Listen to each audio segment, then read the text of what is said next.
الحمد لله رب العالمين والعاقبة للمتقين والصلاة والسلام على سيد الأنبياء والمرسلين وعلى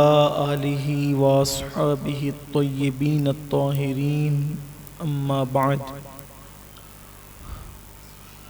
فأعوذ بالله من الشيطان الرجيم بسم اللہ الرحمن الرحیم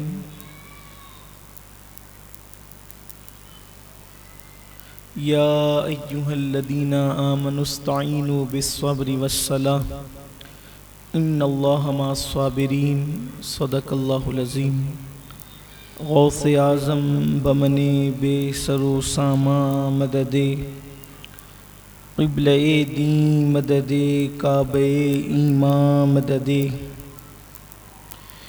انتظار کرم تست من عینی را اے خدا جو خدا بینو خدا دا مدد بگیردہ بے بلا افتاد کشتی ضعیفانو شکستہ رات و پشتی بحق کے خواجہ عثمان ہارون مدد کن یا معین الدین چشتی مدد کن یا معین الدین چشتی مدد کن یا معین الدین چشتی۔ الصلاة والسلام علیک یا رسول اللہ، الصلاة والسلام علیک یا نبی اللہ، الصلاة والسلام علیک یا حبیب اللہ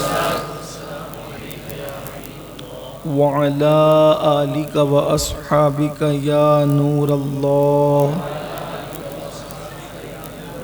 صلی اللہ تعالی علیہ وسلم۔ کیا مہکتے ہیں مہکنے والے، بو پہ چلتے ہیں بھٹکنے والے، جگمگا اٹھی میری گور کی خاک تیرے قربان چمکنے والے،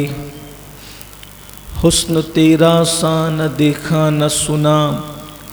کہتے ہیں اگلے زمانے والے، کفِ دریائے کرم میں ہے رضا، 5 پھوارے چھلکنے والے، اور کیوں رضا آج گلی سنی ہے اٹھ میرے دھوم مچانے والے۔ یہ مبارک ایام ماہ حرام حرمت والا مہینہ جسے ماہ محرم شریف ہم کہتے ہیں چل رہے ہیں،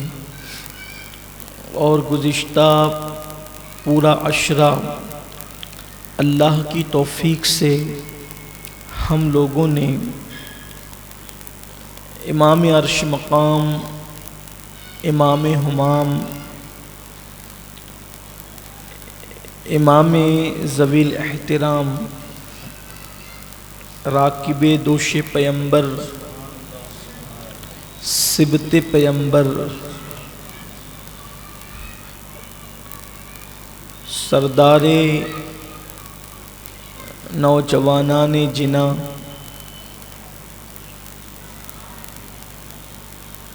سیدنا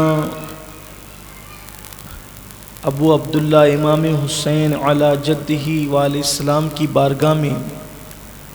خراج عقیدت پیش کر کے گزارا، اور آج چونکہ یہ جمعۃ المبارکہ میں ہمارا ہفتہ وار اجتماع ہے تو خیال تھا کہ اگر 2 نشستیں اور ہو جائے تو یہ ہو کہ ہمارے احباب کی جو خواہش ہوتی ہے کہ وہ بعد کربلا سے متعلق بھی کچھ معلومات چاہتے ہیں، تو احباب کے حکم پر آج کا عنوان یہ قرار پایا کہ سادات کا، کربلا والوں کا لٹا ہوا قافلہ مدینہ منورہ کیسے پہنچا، اس کے احوال بیان کیے جائیں۔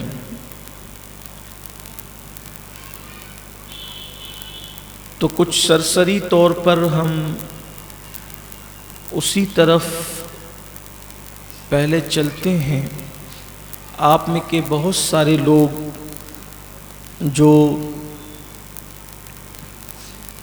10ویں محرم کو محفل میں موجود ہوں گے،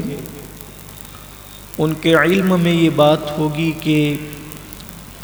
جب یہ بیان ہوا تھا کہ سادات کرام اہل بیت اطہار جب دربار یزید میں اور دمشق کے دربار میں پہنچے تو پھر انہیں قید کر لیا گیا، اور قید کرنے کے بعد جب وہ قید میں تھے تو دھیرے دھیرے یہ بات لوگوں کے علم میں آئی،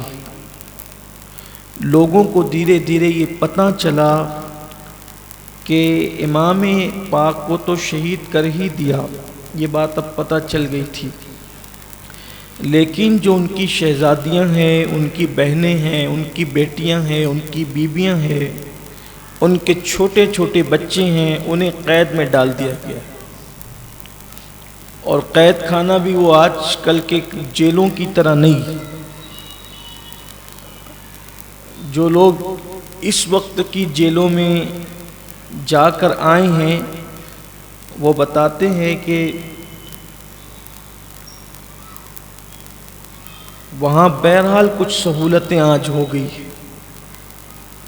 اور دنیا میں ایسی تنظیمیں ہیں جو قیدیوں کے حقوق کے حوالے سے بات کرتی ہے۔ ہیومن رائٹس کے متعلق بات ہوتی ہے تو اس میں قیدیوں کے حقوق بھی آتے ہیں، انسانی حقوق میں۔ تو ظلم تو قیدیوں پر اب بھی ہوتا ہے، لیکن جب بادشاہت کا دور تھا اور وہ بھی یزید جیسا ظالم و جابر انتہائی پلید انسان، تو وہ جو تاریکی کا اور اندھیرے کا جو قید خانہ تھا آپ اندازہ کر سکتے، اس میں چھوٹے چھوٹے بچے۔ تو جب یہ بات پھیلنے لگی تو اس میں یہ ہوا کہ یزید کو یوں محسوس ہوا کہ کہیں ایسا نہ ہو کہ بنی بنائی بات بگڑ جائے اور حکومت کا تختہ پلٹ جائے، کیونکہ لوگوں میں یزید کے خلاف نفرت کی آگ اب بھڑکتی جا رہی تھی اور حالات بدلتے جا رہے تھے۔ ایک دن یزید نے نصف رات گزرنے کے بعد کسی کے آہیں بھرنے کی آواز سنی اور کسی کے چیخنے چلانے اور رونے کی آواز سنی کہ کوئی رونے والا بہت آؤ فغاں کر کے رات کی آخری پہر میں نصف شب گزرنے کے بعد گریہ وزاری کر رہا ہے۔ تو اس نے کہا ذرا معلوم کرو کہ کون ہے۔ تو جب معلوم کیا گیا تو سیدہ زینب تھی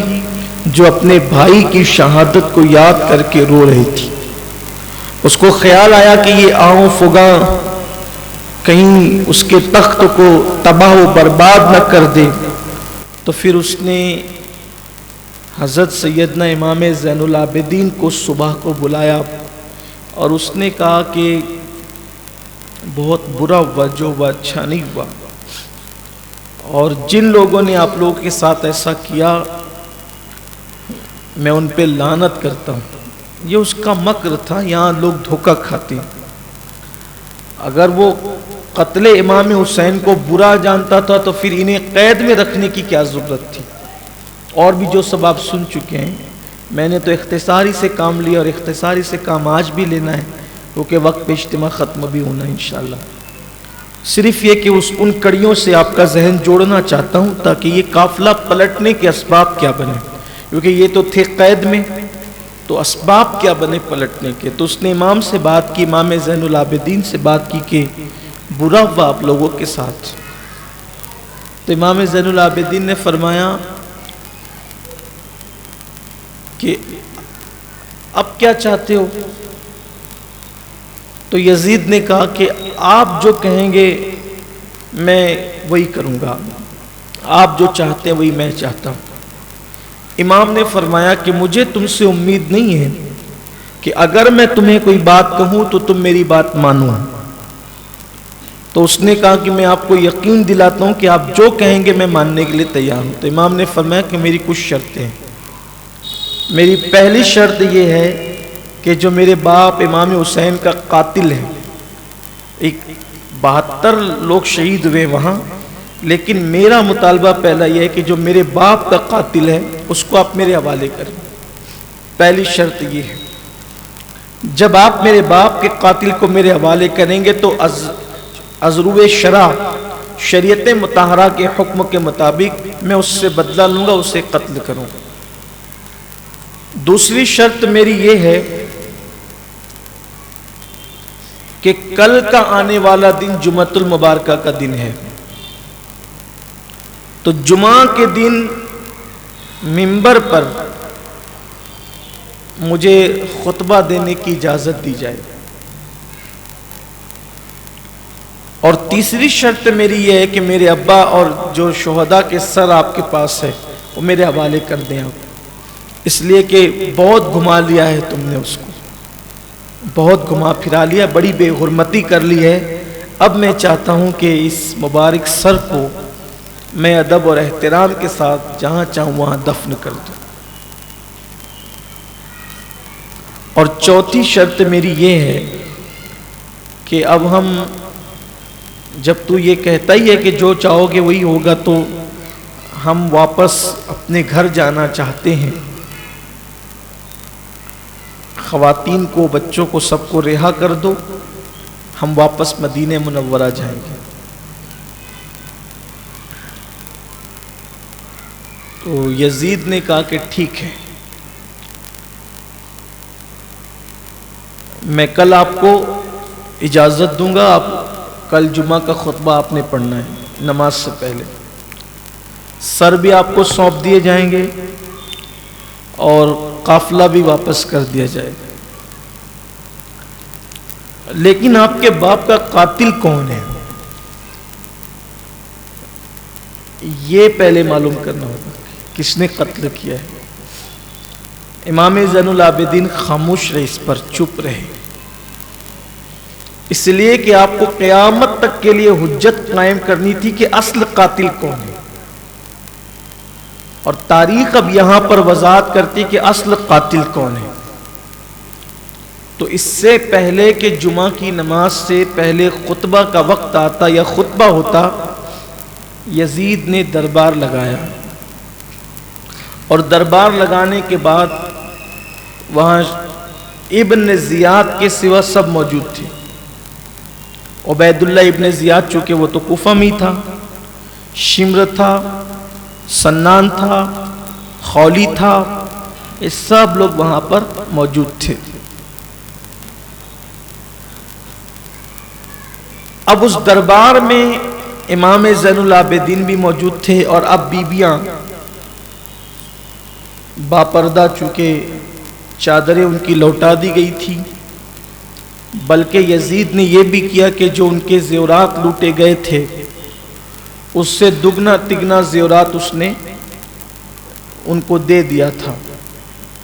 اس لیے کہ اب وہ کچھ اور چاہتا تھا، ظلم تو بہت کر چکا تھا، واپسی کا معاملہ تھا۔ تو دربار میں جب یہ بات ہوئی کہ قاتل امام حسین کون ہے، کس نے قتل کیا امام کو، تو اس وقت یزید نے کہا جس نے بھی قتل کیا اس پر اللہ کی لعنت۔ تو کہا کہ قتل کرنے والا تو امام حسین کو سنان تھا، تو سنان نے کہا کہ میں لعنت کرتا ہوں امام حسین کو قتل کرنے والے میں، میں کیوں قتل کروں گا۔ اور کسی نے کہا کہ خولی تھا، تو خولی نے کہا کہ میں نادان ہوں کہ میں نواز رسول کو قتل کروں، میں لعنت کرتا ہوں قتل کرنے والے پر۔ آخری میں سارا معاملہ شمر پر آیا، اور شمر نے کہا، اور لوگوں نے کہا کہ شمر نے قتل کیا تھا۔ شمر اٹھ کر کے کھڑا ہوا، اس نے کہا کہ میں نادان ہوں جو میں امام حسین کا قاتل ہوں اور امام حسین کو قتل کروں۔ تو یزید بھڑک گیا، اس نے کہا اس نے نہیں کیا، اس نے نہیں کیا، اس نے نہیں کیا، تو کیا کس نے قتل؟ قتل تو امام حسین ہوئے ہیں لیکن قتل کیا کس نے؟ اب جو چونکہ شیمر تھا چرب زبان، وہ دربار میں اٹھ کے کھڑے ہو کر کے بولا کہ میں بتاتا ہوں کس نے قتل کیا۔ کہا کہ جس نے فوج بھیجی، جس نے دولت دی، جس نے مال دیا، جس نے لوگوں کو اکسایا، جس نے خط لکھ لکھ کر کے امام حسین کے خلاف جو وہ کہا کہ کربلا میں جاؤ، کربلا میں جاؤ، اور اس کے بعد خود جو ہے وہ اپنے محل میں شراب پیتے ہوئے بدمست ہاتھی کی طرح پڑا رہا، اور اب کہتا ہے کہ کون قاتل ہے اور کون قاتل ہے، تو جس نے یہ سب کیا وہی قاتل حسین ہے، اصل قاتل حسین وہی ہے اور اسی کو دینا چاہیے۔ یہ سننے کے بعد جو ہے وہ یزید شرمندہ تو ہوا، اس لیے کہ اصل معاملہ شمر نے یہ بات بیان کی، تو اس وقت وہ شمر پہ بھڑکا بھی، کہا کہ اب تو ہم پر یہی آئے گا، اور پھر اس کے بعد یزید نے بھی کہا کہ تم لوگ سب نکل جاؤ میرے دربار سے۔ تو شمر نے نکلتے ہوئے یہ کہا کہ اب تو یہی کہے گا نا کہ تم چلے جاؤ، کیونکہ تو نے تو ہم سے کام کروا لیا، تیرا کام ہی ختم ہو گیا۔ یعنی یہ بات ہوئی، یعنی کہ قدرت نے ان سب کو ننگا کیا اس دربار میں، اور قیامت تک کے لیے حجت قائم کر دی کہ یہ جو قتل کرنے والے یہ تو ہے ہی ہیں، بلکہ کسی شاعر نے کہا کہ کربلا کے اندر اصل قاتل وہ ہے کہ کمان جو ہے وہ ملک شام میں تھی اور اس کا تیر جو ہے وہ کربلا میں کام کر رہا تھا۔ تو یہ امام پاک نے حجت قائم فرمائی دربار یزید کے اندر، اور وہ خود دشمنوں نے اپنے منہ سے قبول کیا کہ اصل قاتل کون ہے، یعنی وہ بھی یہ مانتے تھے کہ یہ سب کیا دھرا کس کا ہے؟ یزید کا ہے۔ اب چونکہ وہ وعدہ کر چکا تھا امام کے پاس کہ میں قاتل کو آپ کے حوالے کروں گا، آپ جب ثابت ہو جائے گا، تو چونکہ کیا وہ اپنے آپ کو حوالے کرتا، سب تو ایک دوسرے پر لان تان وہاں کر رہے تھے، تو اس نے امام سے فرمایا کہ شہزادے زین العابدین، اب آپ کے باپ کے قاتل کا معاملہ رہنے دو، یہ شرط آپ کی میں پوری نہیں کر سکوں گا، البتہ یہ ہے کہ باقی کے 3 شرطیں پوری کروں گا۔ ایسے میں جمعۃ المبارکہ کی اذان سے پہلے نقارہ بجنے لگا۔ اس دور کا ایک وہ تھا کہ لوگوں کو متوجہ کرنے کے لیے نوبت بجائی جاتی، تو جب نوبت بجنے لگی تو یزید کے بیٹے نے امام زین العابدین سے مخاطب ہو کر کے کہا، دیکھ یہ کس کی نوبت بج رہی ہے، تیرے باپ دادا کی نوبت بج رہی ہے یا میرے باپ دادا کی نوبت بج رہی ہے؟ وہ جو نقارہ بج رہا تھا،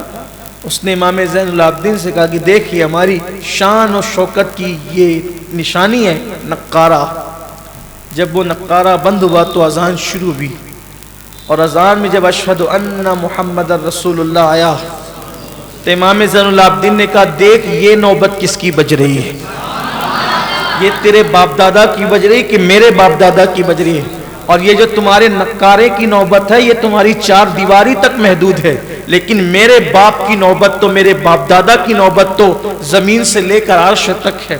اور یہ ترانہ پوری دنیا میں گونج رہا ہے اشہد ان محمد رسول اللہ، اور یہ آج ہی نہیں، یہ انشاءاللہ قیامت تک گونجتا رہے گا۔ شرمندہ ہو گیا، چپ ہو گیا یزید، اس کے بیٹے کو یہ جواب جب امام پاک نے دیا تو خاموش ہو گیا،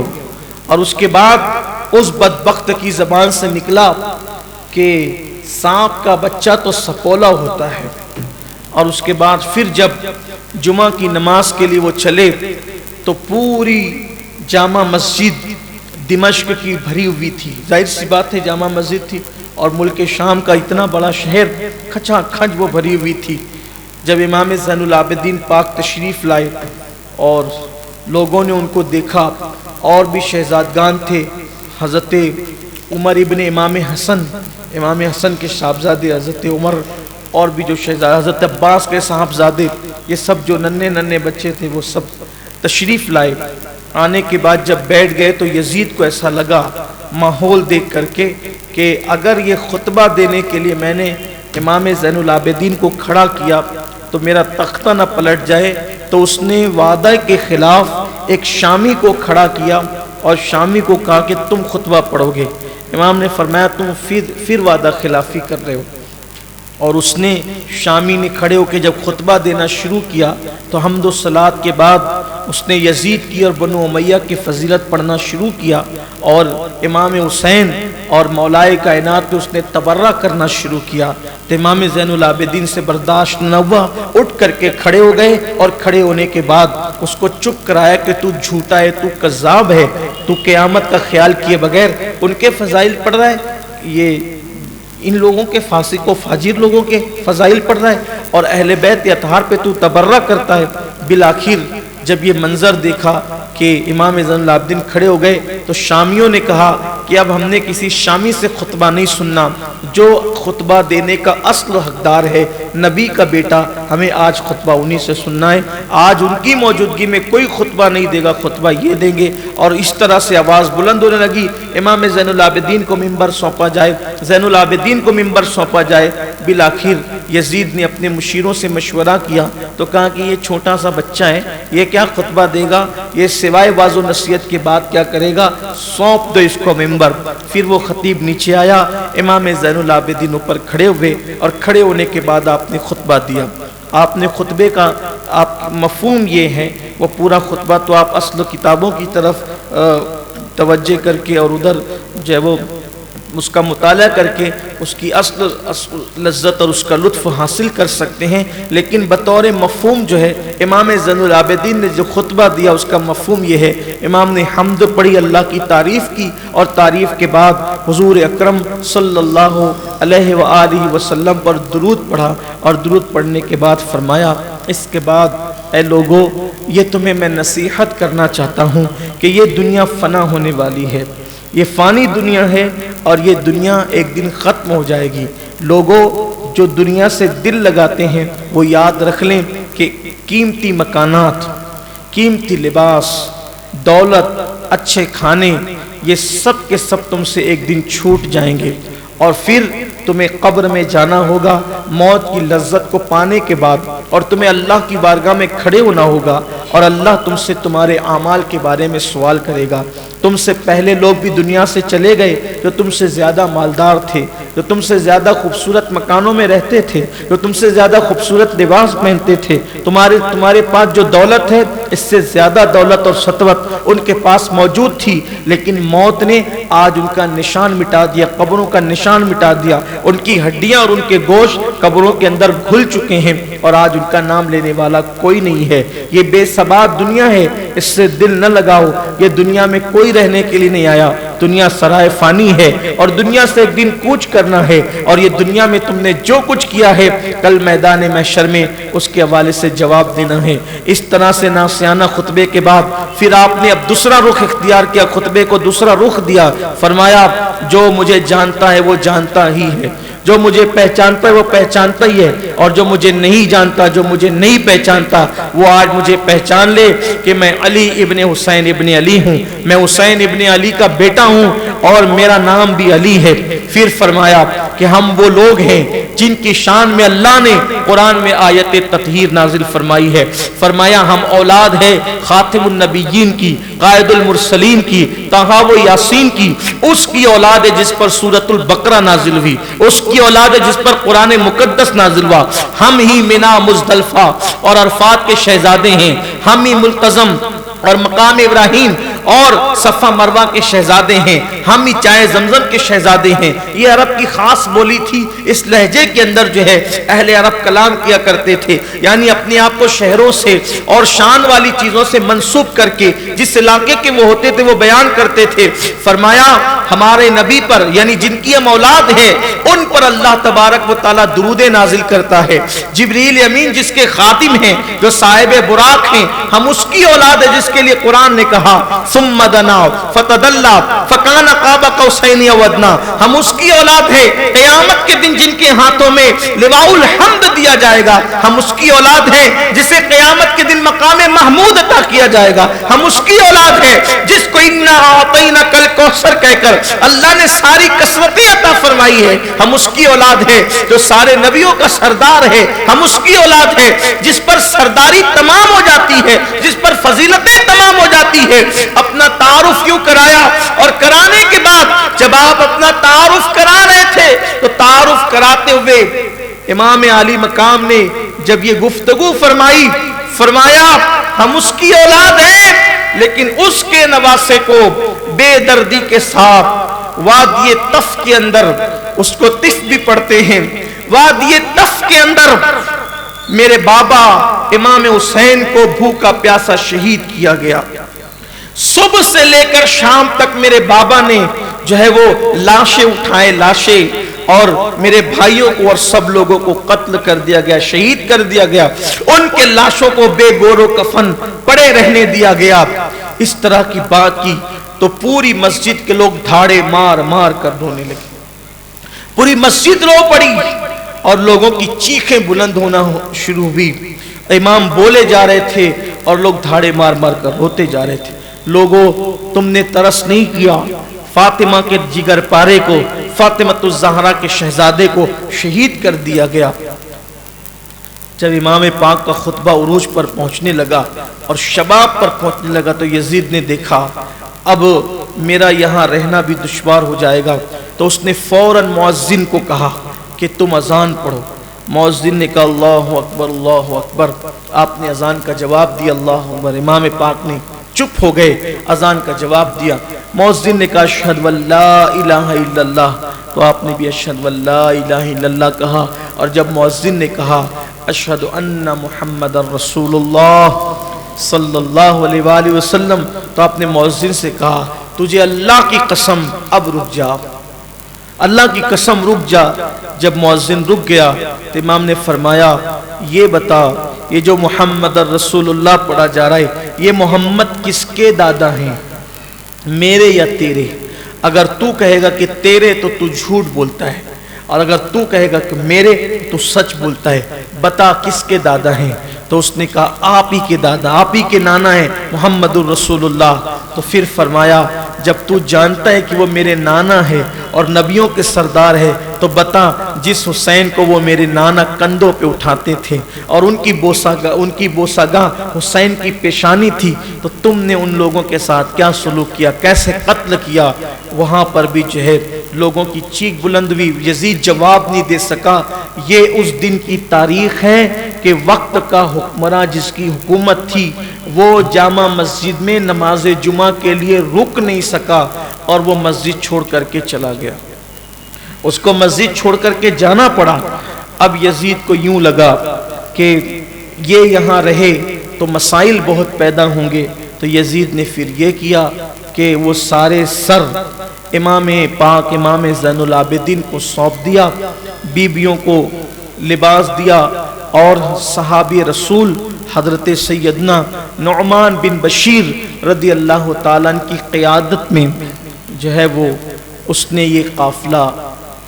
دمشق سے ملک شام سے مدینہ منورہ روانہ کیا. جب یہ قافلہ مدینہ منورہ جانے لگا تو چونکہ فوج بھی ان کے ساتھ تھی, فوجی بھی ساتھ میں تھے,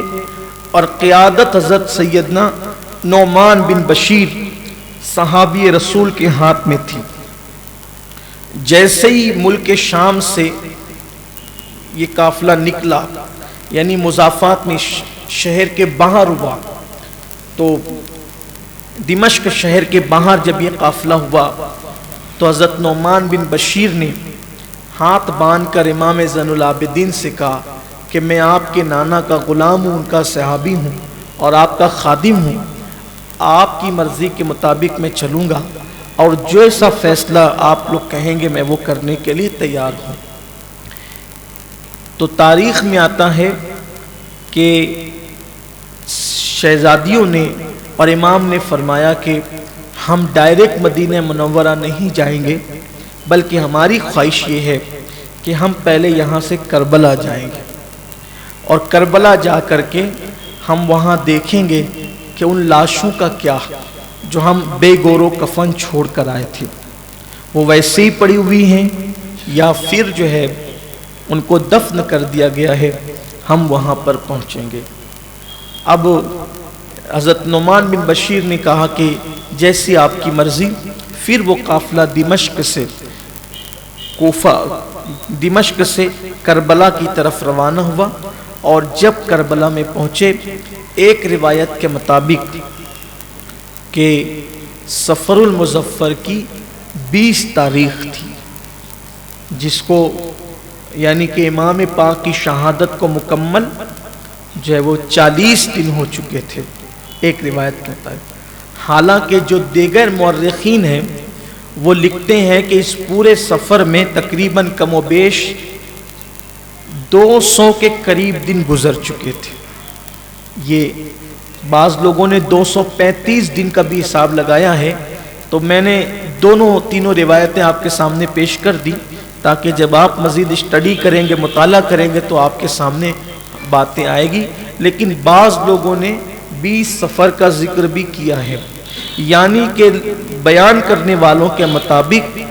جو دمشق میں قیام کی اور قید کی مدت ہے، جو 20 سفر بیان کرتے ہیں وہ صرف 10 دن ہے، 10 دن کی مدت ہے۔ لیکن جو دیگر واقعات مورخین کے پڑھتے ہیں تو ایسا لگتا ہے کہ کافی طویل عرصہ وہ دمشق کے قید خانے میں بھی گزرا۔ لیکن چونکہ مورخین کی آراء مختلف ہے تو میں نے آپ کے سامنے اقوال پیش کیے، نقل کر دیے، آپ اپنے ذوق کے مطابق اس پر تحقیق کریں، مزید پڑھیں تاکہ آپ کو اسلامی تاریخ کا اندازہ ہو۔ بہرحال جب وہ وہاں پہنچے کربلا میں تو انہوں نے دیکھا کہ سارے شہداء کی مزارات ایک ساتھ ہیں، اور جن کی شناخت دیہات والوں کو بھی تو جن کو پہچانا انہوں نے ان کو الگ الگ دفن کیا۔ وہی جو میں نے آپ کو پہلے بتایا کہ حضرت سیدنا حبیب ابن مظہر اور ایک روایت کے مطابق حبیب ابن مظاہر، یہ بھی صحابی رسول تھے اور امام حسین کے بچپنے کے دوست تھے، ان کی قبر الگ تھی۔ اسی طرح سے سارے شہداء کی قبریں ایک ساتھ، جس کو گنج شہیدہ کہا جاتا ہے، ایک ساتھ ان کی قبریں تھیں، اور حضرت امام علی اکبر، امام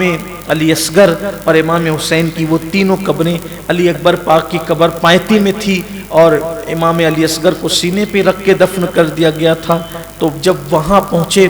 تو بڑی رقت ان پر طاری ہوئی، اس لیے کہ چند دنوں پہلے ہی وہ یہاں سے کوچ کر گئے تھے، اور وہاں پر بیویوں کی جو چادریں چھینی گئی تھی، ظاہر سی بات ہے پھر ان کو جو جو یاد آیا ہوگا، یہ تو ان کے اپنے تصورات، ان کے اپنے خیالات، ان کی اپنی فکر تھی۔ بہت روئی شہزادیاں، بہت روئی، اور شہزادوں نے بھی بہت آنسو بہائے۔ قبر سے لپٹ لپٹ کر سیدہ زینب پاک روتی تھی اور اپنے بھائی کے دکھ کو اور تکلیف کو یاد کرتی تھی۔ فرات کی لہروں کو جب اٹھتے ہوئے دیکھا تو پھر بچوں کی پیاس یاد آئی، علی اکبر کی لٹتی ہوئی جوانی یاد آئی، امام قاسم کی لٹتی ہوئی جوانی یاد آئی، اون و محمد کا بچپنا لٹتا ہوا یاد آیا، معصوم علی اصغر کی جیسی کلی کا مسلنا یاد آیا، اور وہ خیمے یاد آئے۔ سیدہ بار بار کہتی تھی یہی تو خیمے جلے تھے، یہی تو اونٹنیاں بیٹھی تھی، یہی تو کٹی پٹی لاشیں پڑی تھی، یہی تو سہاگ میری بھابھیوں کا اجڑا تھا۔ اس طریقے سے یاد کر کر کے روتی، آہو بکا کرتی، اور اس کے بعد پھر جو ہے کہتے ہیں کہ انہوں نے چند راتیں، اور ایک روایت کے مطابق صرف ایک رات، بعض روایت کے مطابق چند راتیں اور بعض روایت کے مطابق پوری ایک رات انہوں نے وہاں پر اللہ کی عبادت کی اور قبروں پر حاضری دی، اور اس کے بعد پھر وہ لوگ سوئے حرم روانہ ہو گئے۔ وارثان حرم جب سوئے حرم کی طرف روانہ ہوئے تو اب جذبات کا جو تلاطم تھا، ذہن و خیالات کے جو جذبات رہے ہوں گے، آپ جانتے ہیں جب آج کا کوئی انسان مدینہ منورہ کی طرف روانہ ہوتا ہے تو کس طریقے سے رہ کر اس کو اپنے غم یاد آتے ہیں اور اپنی تکلیفیں یاد آتی ہے، اور انسان سوچتا ہے کہ جب رسول اللہ کے پاس جاؤں گا، اپنے آقا کے پاس جاؤں گا کہ تو سارے اپنے دکھڑے سناؤں گا، سارے اپنے حالات زندگی سناؤں گا، سارے اپنے غم اپنے محبوب کی بارگاہ میں پیش کروں گا۔ اس لیے کہ جب انسان مدینے جاتا ہے تو دل کہتا ہے کہ میں بے سہارا تو نہیں، میں تنہا تو نہیں، میں اکیلا تو نہیں، اس لیے کہ میرا سب سے بڑا چارہ ساز اور میری سانسوں کو جو ہے وہ سنبھالنے والا، میری آس، میرا سب کچھ تو مدینے والا ہے، تو میں جا کر کسی اپنے ہی کو اپنے دل کی بپتا سناؤں گا۔ کہنے والے نے کہا ہے کہ جب دور سے مسجد کے مینار نظر آئے، عاصی کو بخشش کے آثار نظر آئے، مجرم کو رہائی کے آثار نظر آئے، بلکہ جب حضور کا دیار پاک جیسے جیسے قریب آتا ہے تو دل کی دھڑکنیں تیز ہوتی جاتی ہے۔ بس یہی کیفیت ایک عام انسان کی ہے، ایک عام امتی کی ہے، جنہوں نے گود میں کھیلا ہوگا، جن کو حضور نے کھلایا ہوگا، اور حضور نے جن کو اپنے گھر میں پالا ہوگا، ان کے اپنے جذبات کا تلاطم کیا ہوگا۔ لکھنے والوں نے لکھا ہے، کہنے والوں نے کہا ہے کہ جیسے جیسے مدینہ طیبہ قریب آتا، ان کو اپنے پچھلے اپنا ماضی یاد آتا جاتا۔ گویا کہ سیدہ زینب، امام زین العابدین اور قافلے کے وہ لوگ جو شعور رکھتے تھے، یعنی نوجوان تھے، عمر میں بڑے تھے، وہ سوچتے تھے انہی منزلوں سے تو گزرے تھے، ساتھ قاسم بھی تھے، علی اکبر بھی تھے، اونو محمد بھی تھے، اور اسی طریقے سے نوجوان ساتھ تھے، بھرا پورا قافلہ ساتھ لے گئے تھے، اور جب واپس لوٹ رہے ہیں تو چند لوگ ہیں، اور ان کے چہرے کا حال بھی یہ ہے کہ چہرے پیلے پڑ چکے ہیں، آنکھیں سونی سونی ہیں، آنسو خشک ہو چکے ہیں۔ حالت یہ ہے، اللہ اکبر، جیسے جیسے مدینہ منورہ قریب آتا ہے، جذبات کا تلاطم جو ہے وہ بڑھتا چلا جاتا ہے، حتیٰ کہ اب کھجور کے درخت نظر آنے لگے، مدینہ طیبہ کا نخلستان نظر آنے لگا، اور پھر اب جو آنکھیں خشک ہو چکی تھی، رو رو کر وہ آنکھیں پھر سے برسنے لگی، اور دل میں گویا کے خیال آتے ہوں گے کہ جائیں گے تو نانا کو حال دل سنائیں گے، کربلا میں کیا ہوا، کیسے کیسے سلوک کیے گئے، کلمہ پڑھنے والوں نے کیسا انجام کیا، کیسے حالات کیے، جا کر کے ساری باتیں پیش کریں گے۔ بس یہ قافلہ مدینہ منورہ سے ایک منزل پر تھا، کسی دیکھنے والے نے دیکھا اور پوچھنے والے نے پوچھا یہ لوٹا پٹا مسافروں کا قافلہ کیسا؟ تو حضرت نعمان بن بشیر کو پہچانا، پوچھا نعمان اس لٹے پٹے قافلے کی قیادت تم کر رہے ہو اور انہیں کہاں لے جا رہے ہو، یہ کون لوگ ہیں؟ تو بتایا گیا امام شہید ہو گئے ہیں، اور امام عالی مقام علی جدہ والی السلام جو ہے وہ ان کا یہ لٹا ہوا قافلہ ہے۔ بعض مورخین نے لکھا کہ جو سر لے کر وہ چلے تھے انہوں نے اس کو کربلا ہی میں دفن کر دی۔ ایک روایت تو یہ، دوسری روایت یہ ہے جس کو بہت سارے علماء اہل سنت نے لکھا، اور بالخصوص علامہ ارشد القادری رئیس القلم رحمۃ اللہ علیہ نے یہ جو لکھا کہ امام زین العابدین نے کہا کہ ہم اسے کربلا میں دفن نہیں کریں گے، بلکہ ہم اس کٹے ہوئے سر کو اپنے نانا کو لے جا کر کے دکھائیں گے۔ یعنی کہ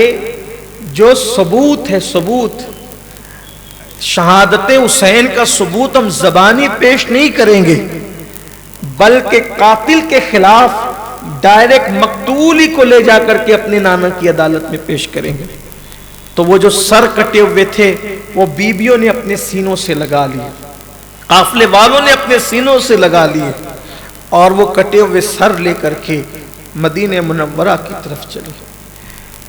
اونٹنی سوار کو جب پتا چلا کہ امام شہید ہو گئے اور ان کا لٹا ہوا قافلہ اور کٹے ہوئے سر ساتھ آ رہے، سوچو کیسی دقت، تصور میں لاؤ وہ حالات کہ امام حسین کا اور شہداء کا، حتیٰ کہ معصوم علی اصغر کا وہ ننھا سا چھوٹا سا کٹا ہوا سر جب لوگوں کے پاس ہوگا تو اس وقت دیکھنے والوں پر کیا کیفیت ہوگی، رقت کا عالم کیا ہوگا، حالات کیسے ہوں گے۔ لیکن شرط اور حالات اتنے تھے کہ وہ سروں کو اپنے سینے سے لگا کر سب تو لٹ گیا تھا، بس یہی ایک دولت تھی۔ وہ مدینہ منورہ کی طرف جا رہے تھے، اونٹنی سوار نے جب یہ منظر دیکھا اس نے جا کر پورے مدینہ طیبہ میں اعلان کر دیا، لوگوں امام حسین کا لٹا ہوا قافلہ میں نے دیکھا ہے کہ وہ واپس آ رہا ہے، اور کٹے ہوئے سر ان کے پاس موجود ہیں، یعنی کہ ثبوت بھی ساتھ میں ہے کہ وہ سر کاٹ دیے گئے ہیں۔ جب یہ بات مدینہ منورہ میں پتہ چلی تو پورے مدینے میں کوہرام مچ گیا، قیامت صغرا قائم ہو گئی۔ مورخین اور سیرت نگار لکھتے ہیں کہ ام المومنین ام سلمہ رضی اللہ تعالیٰ عنہ فرماتی ہیں کہ میں نے 2 مرتبہ مدینے والوں کو جتنا غمگین دیکھا، اتنا غمگین میں نے کبھی نہیں دیکھا۔ ایک تو میں نے ربیع الاول 11 ہجری کو اس دن مدینے والوں کو سب سے زیادہ روتے ہوئے دیکھا جب اللہ کے رسول کا وصال ہوا تھا، اور دوسری مرتبہ اس وقت جب حسین کا لٹا ہوا قافلہ کٹے ہوئے سروں کے ساتھ آیا تھا، تو میں نے اتنا دیکھا کہ یوں لگتا تھا کہ قیامت صغرا قائم ہو گئی۔ میں نے دیواروں سے رونے کی آواز سنی، میں نے جناتوں کی رونے کی آواز سنی۔ ام المومنین فرماتی ہیں جنات نوحہ کرتے تھے جب مدینہ منورہ میں وہ لٹا ہوا قافلہ آیا۔ سیدانیاں جیسے مدینہ طیبہ میں داخل ہوئی، پردہ نشین عورتیں اپنے گھروں سے باہر آ گئی، لوگ مسجد نبوی شریف میں آگے ہجوم ہو گیا، اور حضرت محمد بن حنفیہ اس وقت بہت بیمار تھے، اٹھنے کی کوشش کرتے مگر بیٹھ جاتے۔ اس کے بعد ام المومنین ام سلمہ جو گھر سے باہر نکلنے کو پسند نہیں کرتی تھی، اس قافلے کے استقبال کے لیے ام المومنین گھر سے باہر نکلی، اور نکلنے کے بعد حضرت محمد بن حنفیہ کی یہ کیفیت، ام المومنین ام سلمہ کی کیفیت، ام سلمہ یوں بددعائیں کرتی تھی، اللہ جس نے یہ حال کیا ان لوگوں کا، ان کو تو تباہ اور برباد کر دے، ان کے گھروں کو، ان کی قبروں کو جہنم کی آگ سے بھر دے، ان کی نسلوں کا خاتمہ کر دے۔ یہ بددعاؤں کے الفاظ، دعائے ضرر کے الفاظ ام المومنین ام سلمہ کے تھے۔ جیسے ہی ان لوگوں کی نگاہیں نگاہوں سے ٹکرائی، بی بی صغرا فاطمہ رضی اللہ تبارک و تعالی عنہا و سلام اللہ علیہ جب پتہ چلا کہ لٹا ہوا قافلہ آ رہا ہے، کلیجہ پکڑ لیا اور کہنے لگی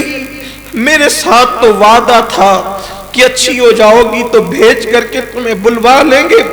بلوایا کیا خود چلے آئے، مگر ایسے آئے کہ سر ہیں لیکن تن نہیں ہیں، تن کہیں اور چھوڑ گئے۔ بی بی صغرا کا رونا الگ تھا۔ یہ پورا قافلہ، لوگوں نے کہا گھر چلے، لوگوں نے کہا گھر چلے۔ امام نے فرمایا، بی بی زینب نے فرمایا نہیں، ہم گھر نہیں جائیں گے، اس لیے کہ حسین کی وصیت تھی جب مدینے جانا تو پہلے نانا کو کے پاس جانا اور نانا کی بارگاہ میں حاضری دینا، اور حاضری دے کر کے نانا کو بتانا کہ نانا جان آپ کی کلمہ پڑھنے والوں نے ہمارے ساتھ سلوک کیا کیا۔ کہتے ہیں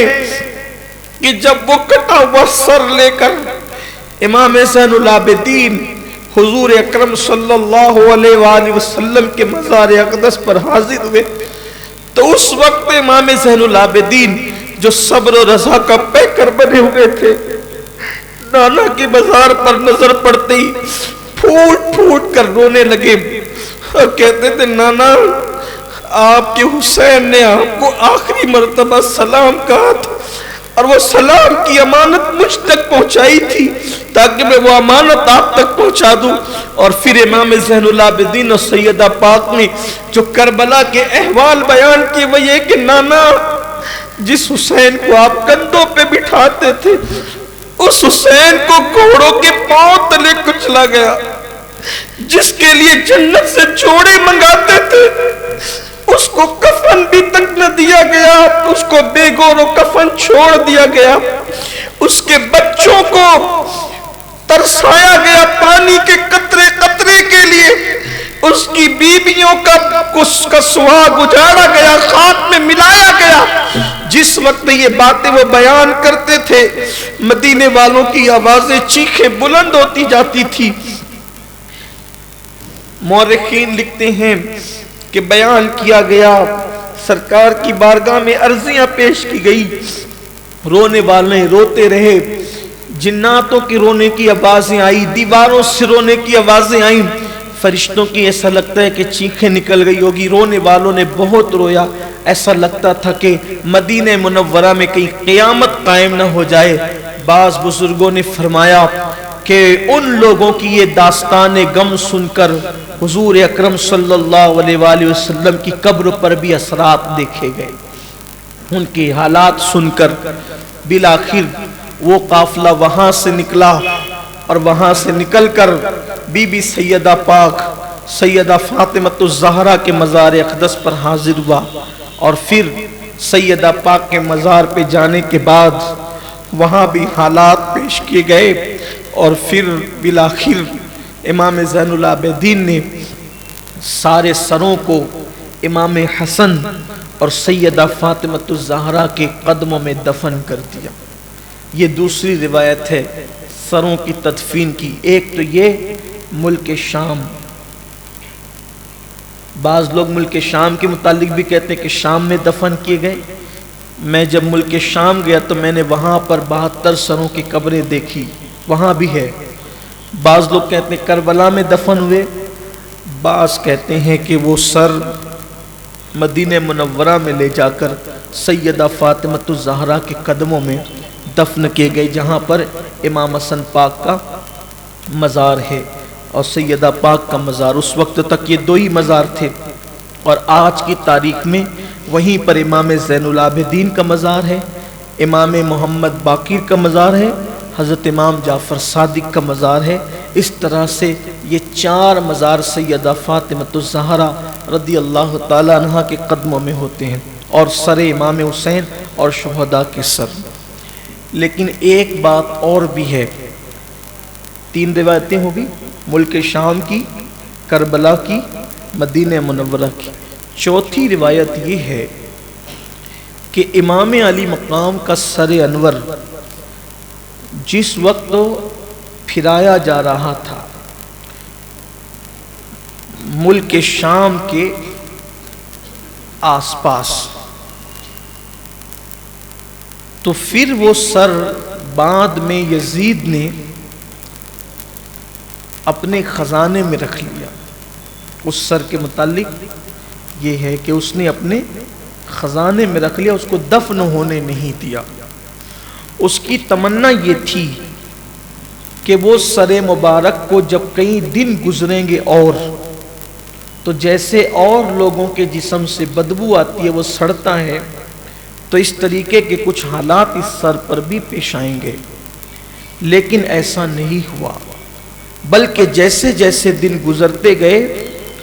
اس سر مبارک کا خون بھی تازہ رہا اور اس سے مشک کی خوشبو آتی تھی. تو جب یزید مر گیا، یزید مرنے کے بعد پھر مروان کی حکومت آئی. مروان کے مرنے کے بعد عبد الملک کی حکومت آئی. تو بنو امیہ کی حکومت کے دور میں جو ہے ایک شخص نے بھاری قیمت دے کر ان سروں کو حاصل کیا، کسی حکمراں نے ہی، اور حاصل کرنے کے بعد اس کو لے جا کر کے مصر میں دفن کیا. وہ والی مصر تھا، مصر نے دفن کیا. بعض لوگ کہتے ہیں کہ ملک شام میں دفن ہو گئے تھے، لیکن جب مصر پر فاطمیوں کی حکومت آئی، یہ جو اہل بیت کے ماننے کے دعوے دار تھے، تو انہوں نے وہ سروں کو وہاں سے نکالا اور پھر وہ مصر لے کر کے گئے. اور جب مصر لے کر کے گئے تو وہاں پر انہوں نے دفن کیا. اسی لیے مصر کے کچھ مزارات ہیں، وہاں پر امام علی مقام کا سر مبارک ہے. اس بارے میں یہ ہے. بلکہ بعض صوفیہ اور بزرگوں نے یہ کہا کہ حضور اکرم صلی اللہ علیہ وآلہ وسلم کو بہت سارے اللہ کے مقبول بندوں نے دیکھا، تو دیکھ کر کے پوچھا یا رسول اللہ صلی اللہ علیہ وآلہ وسلم، اگر ہم امام حسین کے سر اقدس کی زیارت کرنا چاہیں تو کہاں جا کر زیارت کریں؟ کیونکہ کوئی کہتا ہے ملک شام، کوئی کہتا ہے مدینہ منورہ، کوئی کہتا ہے کربلا شریف. کربلا میں تو جسم ہے، تن ہے، لیکن سر انور کی زیارت کرے تو کہاں جا کر کریں؟ تو سرکار نے حکم فرمایا کہ تم مصر جاؤ، وہیں پر حسین کا سر ہے. تو وہ صوفیہ اور بزرگوں نے وہاں جا کر امام علی مقام کے سر اقدس کی زیارت کی. یعنی کہ بعض اہل کشف اور صوفیہ نے اس طرف زیادہ زور دیا ہے. واللہ تعالی عالم. پھر اس کے بعد اس سر انور کو بھی میں تاریخی روایت پڑھ رہا ہوں. وہاں جنت البقیع میں دفن کرنے کے بعد پھر جو ہے وہ حضرات اپنے اپنے گھروں کو تشریف لے گئے۔ اہل بیت اطہار ان کے تو وہاں پر مکانات تھے پہلے سے، وہ اپنے گھروں میں تشریف لے گئے، اور پھر اس کے بعد سیدنا امام زین العابدین کی اور اکثر لوگوں کی کیفیت یہ رہی کہ وہ نہ مسکرائے،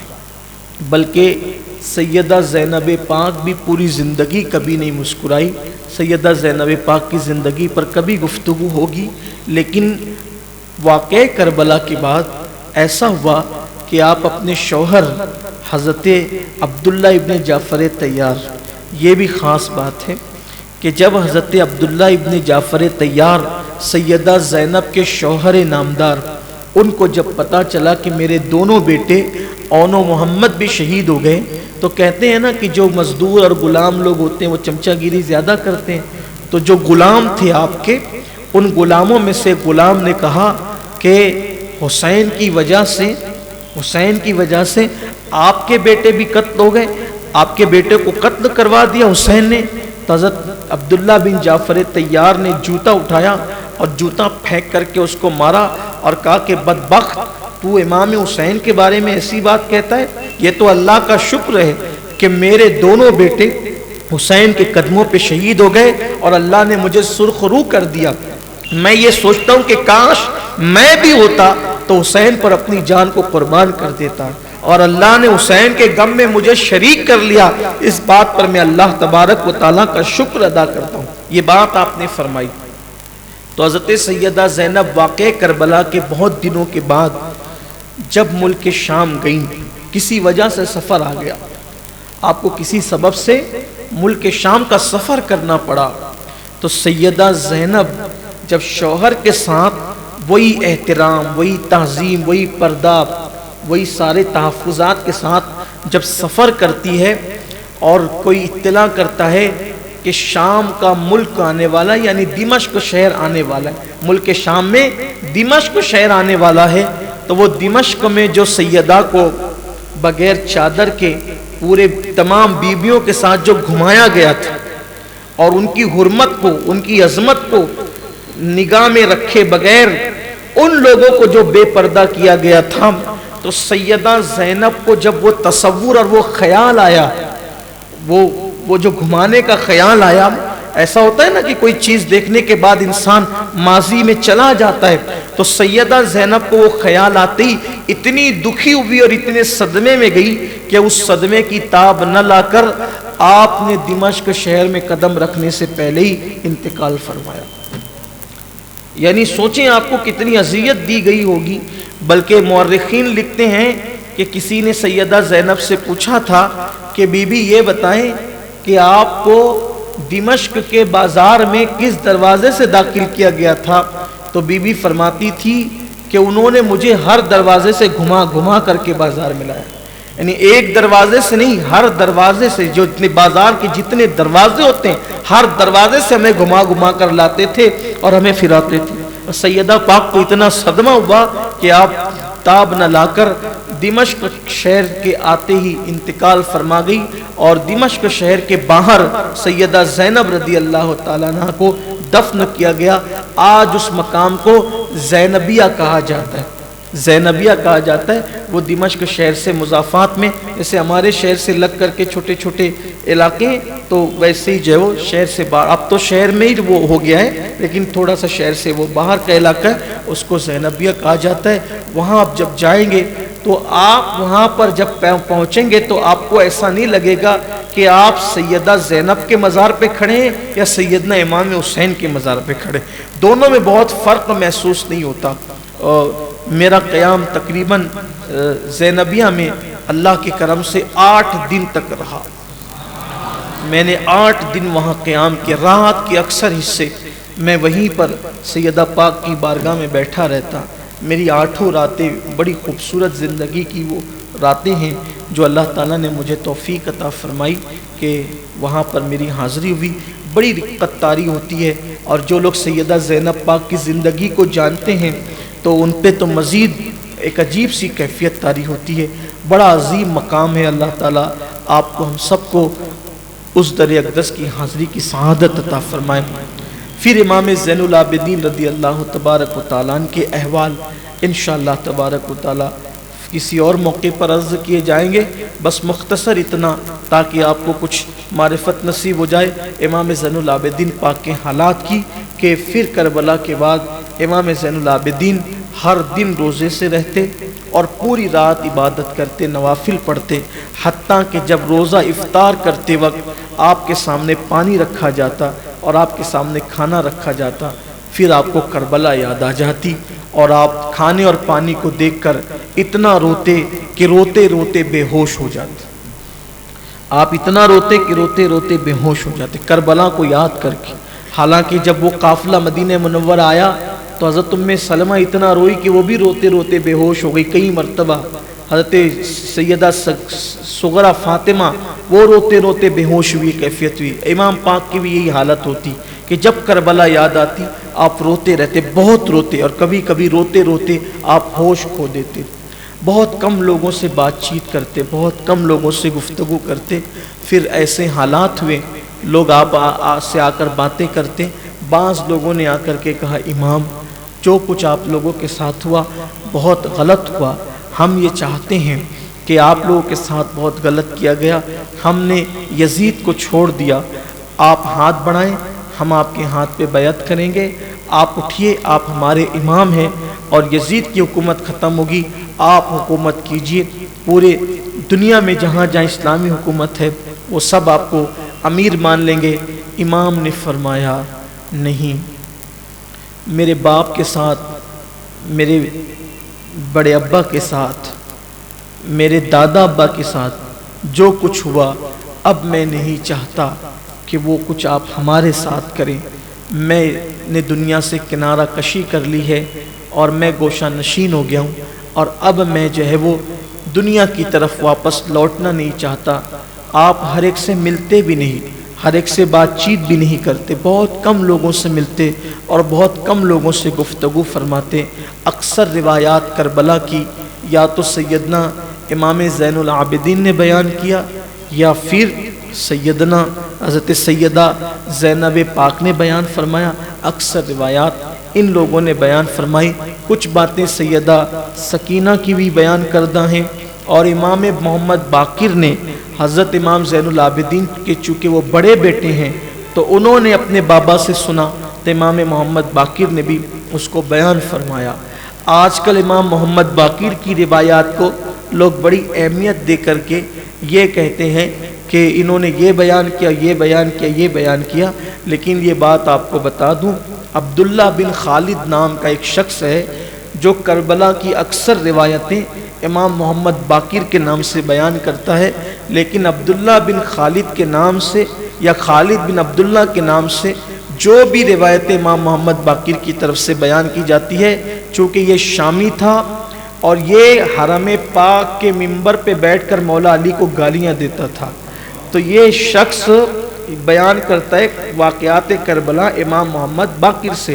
لیکن اکثر ایسی روایتیں بیان کرتا ہے کہ جس کو سن کر پڑھ کر کربلا کی حقیقت اور کربلا کی محبت دل میں پیدا ہونے کی بجائے انسان کربلا سے بدظن ہو جائے۔ تو اس لیے میری گزارش ہے کہ خالد بن عبداللہ یا عبداللہ بن خالد کے نام سے جو بھی روایتیں امام محمد باقر کے حوالے سے ملیں اس کو قبول نہ کیا جائے۔ اکثر اس وقت بدعقیدہ جماعتوں کے مولوی اور خطبہ اسی کے حوالے سے ابن خالد یا ابن عبداللہ کے حوالے سے بیان کر رہے ہیں، اور وہ راوی وہ بیان کرتے کہ امام محمد باقر سے روایت ہے، امام محمد باقر سے فلاں نے سنا۔ یہ ساری روایتیں وہ ناسبی جھوٹے خبیث نے بیان کی ہے اور اس نے سب کے سب گڑ دیا ہے امام محمد باقر رضی اللہ تعالیٰ کی طرف۔ بلکہ یہ بھی کہا جاتا ہے کہ امام محمد باقر نے تو یہ ڈائریکٹ دیکھی تھی، ڈائریکٹ سنا تھا، اور وہ بھی کربلا کے میدان میں موجود تھے۔ اب آپ مجھے بتائیں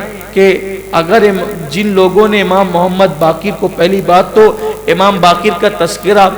اکثر تاریخ میں ملتا ہی نہیں، جن لوگوں نے کیا بھی ہے تو وہ کہتے ہیں کہ وہ 2 سال کے تھے اور 3 سال کے تھے. اگر مان بھی لیا جائے کہ 2 اور 3 سال کے تھے تو 2-3 سال کے بچے کو شعور ہی کتنا ہوتا ہے. اور اگر بات یہ ہے کہ اگر وہ وہاں موجود تھے تو کیا بات ہے کہ سکینہ کا ذکر مل رہا ہے, سیدہ سکینہ کا ذکر ہے, حضرت ام رباب کا ذکر ہے, حضرت لیلہ کا ذکر ہے, حضرت شہربانو کا ذکر ہے, حضرت ام کلثوم کا ذکر ہے, حضرت سیدہ جو ہے وہ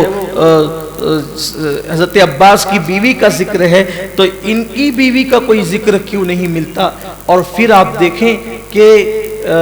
محققین کی اپنی رائے ہیں, تحقیق اپنی ہے, لیکن بار بار ہر مورخ نے یہ بات لکھی ہے کہ جس وقت کوفہ کے دارالامارت میں, کوفہ کے گورنر ہاؤس میں امام زین العابدین جب کھڑے کیے گئے سامنے, تو اس وقت ابن زیاد نے کہا کہ اس کو قتل کرو. تو قتل کرنے کی بات کی گئی, تو ساتھ ہی ابن زیاد نے یہ بھی کہا کہ ذرا چیک کرو کہ یہ بالغ ہے کہ نابالغ. اس روایت کو صد اللہ فاضل نے بھی لکھا, استاد زمن نے بھی لکھا, مفتی جلال الدین صاحب نے بھی لکھا, علامہ ارشد نے بھی لکھا, اور بھی ہمارے بڑے بڑے مورخین نے, جو ابن کثیر وغیرہ نے بھی لکھا کہ اس نے کیا کہا, اس کو چیک کرو کہ یہ بالغ ہے کہ نابالغ. آپ مجھے بتاؤ, جو شخص ایک بچے کا باپ ہو تو کیا اس کو داڑھی نہیں نکل آتی؟ اس پر بالغ ہونے کے اثرات نظر نہیں آتے؟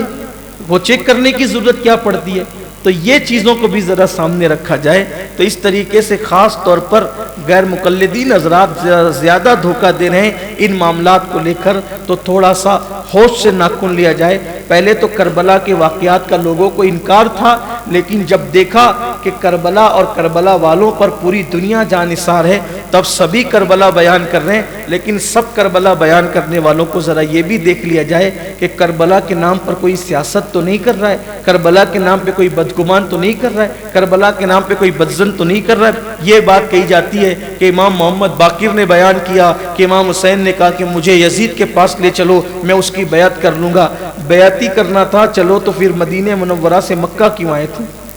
وہاں تو گھر بیٹھے بیعت ہو رہی تھی آرام سے, پھر یہاں آ کر کے کیوں بیعت کی بات ہو رہی ہے؟ یہ سب جھوٹ ہے, مکر ہے, فریب ہے, دجل ہے. امام حسین نے آخری تک یہ بات نہیں کی کہ مجھے لے چلو اور میں بیعت کر لوں گا. بیعت یہ ضرور کہا کہ میں یزید سے خود بات کروں گا, یہ بات اور ہے, لیکن یہ کہ میں بیعت کر لوں گا, بات کرنے اور بیعت کرنے میں کتنا فرق ہے اس کا اندازہ ہر ذی علم کو ہے. تو میری گزارش ہے کہ ان باتوں پر توجہ کی جائے. اللہ تبارک و تعالی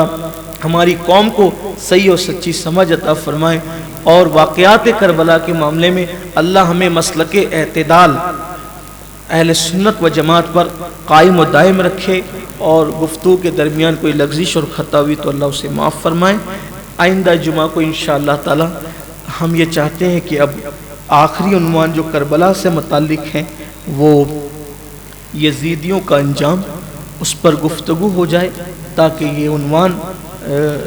مکمل ہو جائے. حالانکہ مکمل میں نے پھر کہا, پہلے بھی کہا تھا, مکمل نہیں ہو سکتا یہ عنوان, لیکن یہ ہے کہ ایک سرسری مطالعے کے اعتبار سے اگر جو لوگ سن رہے ہیں تو ان کو یہ ہو کہ مدینہ منورہ سے لے کر مدینہ منورہ تک تو بیان ہو گیا, اب ایک عنوان بچتا ہے کہ یزیدیوں کا کیا انجام ہوا. اس پر انشاءاللہ اللہ نے زندگی دی تو آئندہ ہفتے ہم گفتگو کر لیں گے. اس اعتبار سے یہ عنوان کم سے کم کچھ حد تک جو ہے وہ مکمل ہو جائے گا, لیکن یقین جانے کہ کربلا کا عنوان کبھی مکمل نہیں ہو سکتا, کربلا کا عنوان کبھی مکمل نہیں ہو سکتا. لیکن بس معلومات والوں کے لیے اللہ تبارک و تعالی ہم سب کو توفیق دے. دعا کریں اللہ نبی اور آل نبی کی, صحابہ کے احترام اور عزت کے ساتھ ہمیں سچی محبت الفت نصیب فرمائے, اور اللہ ان کی معرفت عطا فرمائے. ہر وقت تصورات اور تخیلات میں نبی اور آل نبی کا ذکر رہے, ان کی محبتیں رہے, ان کے چہرے رہے, ان کا تصور رہے,